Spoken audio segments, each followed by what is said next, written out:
Hello smart viewers, welcome to this channel again, DET Practical English Teaching.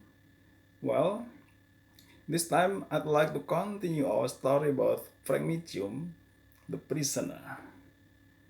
Well, this story is related to the use of simple past tense, present tense, and continuous tense, and some phrases in job interview.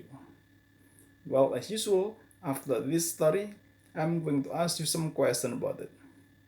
Now please listen to me carefully. It is Monday today. Frank Mitchum got out of prison last month. He is having an interview for a job. A man asked him some questions.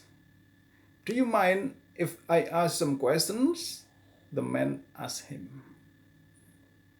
No, that's all right, Frank answers.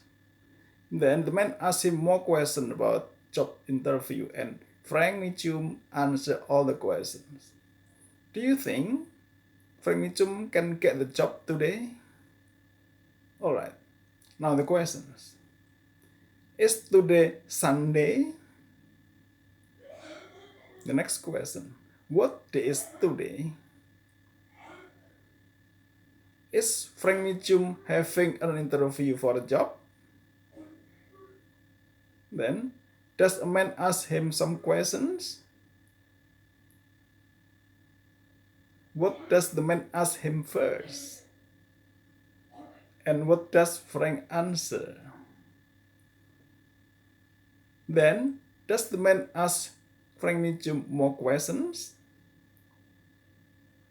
Do you think Frank Mitchum get the job today? Well, it's very interesting, right? Alright, if you like this video, you should subscribe, give comment and share. Thanks for watching. See you later in the next video. Bye bye.